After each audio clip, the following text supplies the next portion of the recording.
여러분들 안녕하세요. 김한글 전도사입니다. 한 주 동안도 잘 지내셨나요? 전도사님은 이번 주도 여러분들이 보내주신 이 수많은 사진들과 또 수많은 댓글들 보면서 우리 어떤 친구들이 열심히 예배드리고 있나 확인했고요. 또 열심히 기도의 성벽 쌓으시는 친구들 전도사님이 잘 지켜보고 있고요. 달란트 열심히 차곡차곡 올려드리고 있으니까 이게 하는 친구들이랑 안 하는 친구들이랑 지금 달란트 차이가 좀 아쉽지만 많이 나고 있어요. 그래서 우리 교회에서 열심히 기도 운동을 하고 있으니까 우리 여러분들도 한 사람도 빼놓지 말고 열심히 해서 하반기 달란트 잔치 때 꼭 멋진 상품들 많이 받아가셨으면 좋겠습니다. 네, 그러면은 본격적으로 이번 주 말씀으로 넘어가 보도록 하겠습니다. 네, 이번 주 말씀 제목은요, 우리 다 함께 읽어볼까요? 하나님만이 참 하나님이세요. 네, 그래서 여러분들 혹시 위패 감별사라는 직업을 알고 있나요? 어떤 일을 하는 직업일까요? 그래요. 돈을 보고 이게 진짜 돈인지 가짜 돈인지 확인하는 직업입니다. 그런데 왜 이런 직업들이 생기게 되었을까요? 그것은 어떤 사람들이 나쁜 마음으로 이 진짜 지폐와 똑같이 생긴 가짜 지폐를 만들기 때문이에요. 그래서 진짜 지폐와 매우 비슷하게 생긴 이 가짜 지폐 때문에 피해를 당하는 사람이 없도록 가짜 지폐를 구별해내는 위패 감별사라는 직업이 생긴 겁니다. 그렇다면 이 진짜 지폐와 가짜 지폐에는 어떤 차이가 있을까요? 여러분들도 진짜 지폐와 가짜 지폐를 한번 구별해 볼까요? 자, 아주 쉬운 문제인데요. 정답은 몇 번일까요? 위에 있는 게 진짜 지폐일까요? 아래에 있는 게 진짜 지폐일까요? 맞아요. 바로 아래에 있는 2번이 진짜 지폐고 1번은 위에 있는 거는 진짜 지폐를 따라한 가짜 지폐겠죠. 만약 식당에 가서 여러분들 맛있는 밥을 먹고 1번 지폐를 내면 어떻게 될까요? 맞아요. 가짜 지폐를 받을 수 없다고 진짜 지폐를 달라고 할 겁니다. 이렇게 가짜 지폐는 사용할 수가 없겠죠.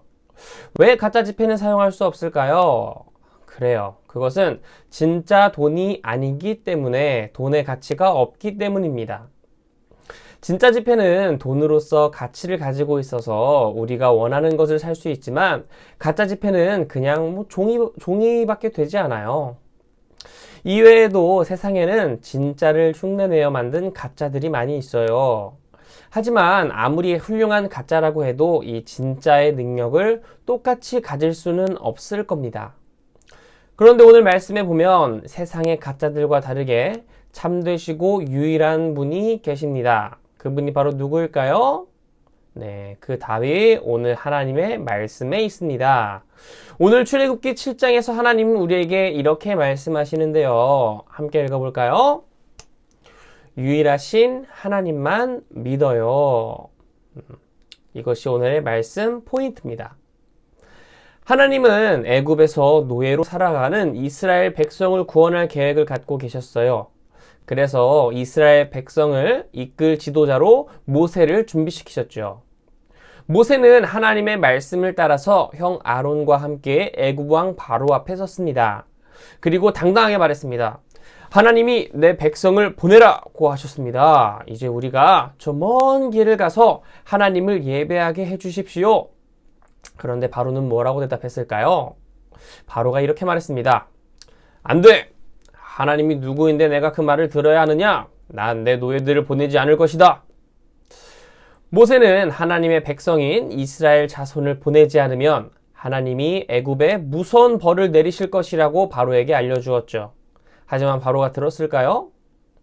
아니요. 바로는 듣지 않았습니다. 오히려 이전보다 이스라엘 자손을 더 괴롭게 했지요. 그래서 하나님은 애굽에 나쁜 일들이 많이 일어나게 하셨어요. 이것을 재앙이라고 하는데요. 하나님은 오직 하나님만 내리실 수 있는 재앙으로 하나님만이 참되고 유일한 신이심을 알려주셨습니다. 애굽 사람들은 많은 것들을 신으로 섬기고 있었는데요. 태양, 동물, 강, 그런 이 자연들의 절을 하면서 그것들이 자신의 소원을 들어줄 거라고 믿었죠. 하나님은 재앙을 통해 애굽 사람들이 신으로 섬기던 것을 심판하시고 하나님만이 오직 참된 하나님이심을 보였습니다. 첫 번째로 하나님은 애굽 사람들이 살아가기 위해 반드시 필요한 나일 강물을 피로 만드셨어요. 그러자 강에 있는 물고기들이 죽고 사람들은 마실 물이 없어서 힘들어했죠. 하지만 백성들이 괴로워하는 모습을 보면서도 바로는 마음을 바꾸지 않았습니다. 절대 이스라엘 백성을 보낼 수 없어! 라며 더욱 강하게 고집을 부렸죠. 두 번째 재앙은 개구리였습니다. 강에서 개구리들이 올라와 애굽 온 땅을 뒤덮였어요. 사람들이 살고 있는 이 집 안에도, 이불 속에도, 그릇 속에도 개구리들이 가득했죠. 개굴 개굴 개굴, 시끄러운 개구리 소리로 사람들은 견디기 힘들었습니다. 하지만 바로는 이번에도 이스라엘 자손을 보내지 않았어요. 세 번째 재앙은 이었습니다. 땅의 모든 먼지가 작은 벌레인 이 이로 변해서 사람들을 괴롭혔습니다. 그 이후에도 파리떼가 잉잉거리면서 하늘이 까맣게 보이도록 날아다녔고, 여러분들 여름에 막 파리 있으면 굉장히 막 귀찮잖아요. 근데 그게 여러분들 생각하는 것보다 훨씬 많이 있는 거예요. 그리고 또한 이 돌림병으로 나귀, 소, 양 등 많은 동물들이 병들어 죽게 되었습니다. 이 전염병이 동물들 사이에서 일어나게 된 것이죠. 또한 사람들에게는 이 종기가 생겨서 굉장히 고통스럽게 되었습니다. 또한 하늘에서 이 우박이 내려서 사람이나 동물이 우박에 맞아 죽고 농사를 망치게 되었어요. 그리고 이 메뚜기, 선생님이 메뚜기 좀 징그러운데, 이 메뚜기 떼가, 엄청 많은 떼가 나타나서 남아있는 모든 곡식들, 그 들판에 풀까지 모조리 먹어버려서 사람이 먹을 곡식이 없었고요. 흑암이 사흘 동안 계속되어서 사람들이 앞이 보이지 않을 정도로 계속 깜깜하게 생활하게 되었습니다. 이렇게 하나님은 9가지 재앙으로 애굽 사람들이 신으로 섬기는 모든 우상을 심판하셨어요. 이 재앙들은 누구도 따라할 수 없는 일이었죠. 하나님밖에는요. 누가 우박을 내리게 할 수 있을까요? 누가 빛을 가려서 세상을 어둡게 할 수 있을까요? 이 모든 것은 오직 하나님만 하실 수 있는 겁니다. 하나님은 이 일을 통해 하나님만이 참되고 유일한 신이시라는 것을 알려주신 거예요. 하지만 이 모든 재앙을 겪고서도 바로는 여전히 이스라엘 자손은 보내지 않았습니다. 하나님은 마지막으로 아주 강력한 재앙을 내리셨는데요. 그것이 바로 무엇이었을까요? 네, 바로 처음 난 모든 것이 죽는 재앙이었습니다. 바로의 첫째 아들에서부터 종의 아들에 이르기까지, 심지어는 모든 동물의 첫 새끼도 다 죽을 것이라고 하셨죠. 하지만 하나님이 생명을 다스리시는 유일하신 하나님임을 믿는 사람들은 이 무서운 재앙을 피할 방법을 알려주셨습니다. 그 방법은 바로 흠이 없고 깨끗한 양 한 마리를 잡아서 그 양의 피를 대문 양편에다가 문 꼭대기부터 이렇게 칠하거라. 이것은 나를 믿는다는 표시니 그 집은 재앙을 피할 것이다 라는 것이죠. 이스라엘 자손은 하나님의 말씀대로 양을 잡아서 그 피를 문에 발랐습니다. 그날 밤 이스라엘 사람들에게는 무슨 일이 일어났을까요? 유일하신 하나님을 믿고 그분의 말씀대로 행한 집에서는 아무도 죽지 않았습니다. 하나님이 말씀하신 대로 재앙이 피해간 거예요. 그렇다면 애굽 사람들에게는 어떤 일이 일어났을까요? 바로 애굽 사람들은 한밤중에 모두 깨어 일어나서 흑흑 내 아들 하면서 이렇게 온 애굽에 큰 통곡 소리가 났습니다. 애굽 모든 집에서 첫째 아들이 죽었기 때문입니다. 애굽 왕의 첫째 아들까지도 말이에요. 애굽 왕은 모세와 아론을 불러 말했습니다. 너희는 이스라엘 자손을 데리고 가서 너희의 하나님을 섬겨라.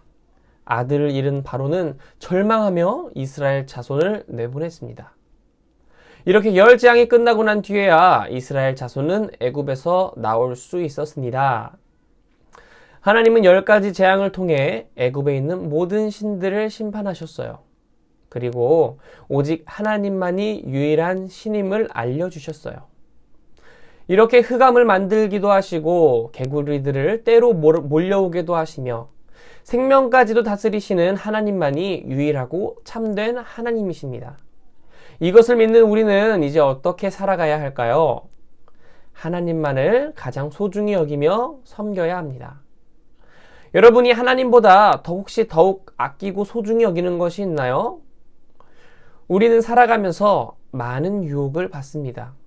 하나님보다 더 소중하게 여기게 되는 것이 생기기 때문이에요. 어떤 친구는 돈을, 어떤 친구는 이 지식을, 어떤 사람은 이 건강 등이 최고라고 느껴질 때가 있을 수 있는데, 돈이 있으면 모든 것이 가능할 것 같고 이 지혜, 지식이 있으면 성공할 수 있을 것 같기 때문입니다. 그뿐 아니라 건강이 있으면 무엇이든 시작할 수 있다고 생각하기 때문입니다. 하지만 이 모든 것이 있어도 하나님이 계시지 않으면 아무것도 아닙니다. 하나님만이 이 모든 것을 주실 수 있고 때로는 거두어 가실 수도 있기 때문이지요.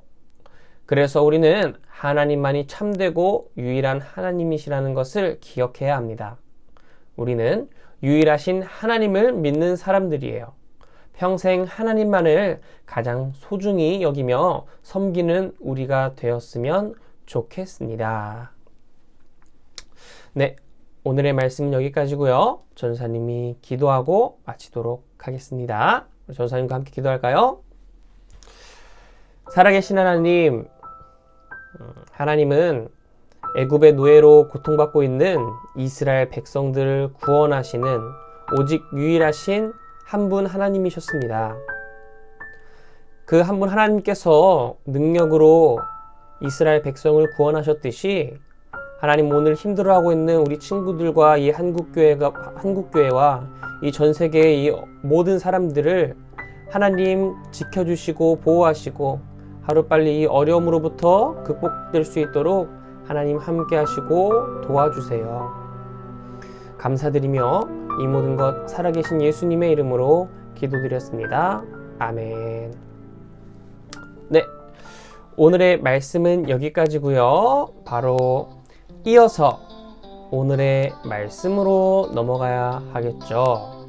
하나님의 큰 능력으로 이스라엘 백성을 구원하시면서 애굽에 10가지 재앙이 내렸잖아요. 그 중에 두 번째 재앙은 무엇이었을까요? 아는 친구들은 우리 유튜브 댓글로 남겨주시고요. 우리 계속해서 부서 활동으로 아래 링크 보시면 영상 참여하시고 전도사님 영상에다가 전도사님 부서 활동 참여했어요 이렇게 댓글 남겨주시고 또 온라인 기도실에서 벽돌 쌓으신 다음에 또 여기다가 전도사님한테 가르쳐 주시면은 이 영상에다가 전도사님 벽돌 쌓았습니다 이렇게 댓글 남겨주시면은 전도사님이 달란트 열심히 올려드리도록 할게요. 그리고 굉장히 중요한 소식을 또 여러분들에게 전해드리려고 합니다. 바로 교회 학교가 드디어 개강을 했습니다. 와 너무 영혼이 없었나요? 전사님 너무나 기쁘고요. 사회적 거리두기가 완화됨에 따라서 이제 교회 학교가 개강을 해서 우리 교회에 찾아와서 예배드리고 싶은 친구들은 언제든지 오셔서 이렇게 함께 예배드릴 수 있으니까요. 우리 또 온라인으로 참여하실 분들은 계속해서 참여하시면서 또 나오실 분들은 함께 나와서 우리 전도사님과 얼굴 보면서 또 코로나 방역 안전하게 지킨 상태에서 우리 하나님께 기쁘게 예배드렸으면 좋겠습니다. 오늘 말씀과 광고는 여기까지고요. 그러면 전도사님은 다음 주에 여러분들과 함께 볼 생각에 기대하면서 우리 다음 주를 기다리도록 하겠습니다. 여러분 한 주 동안도 승리하시고요. 그럼 여러분들 모두 안녕.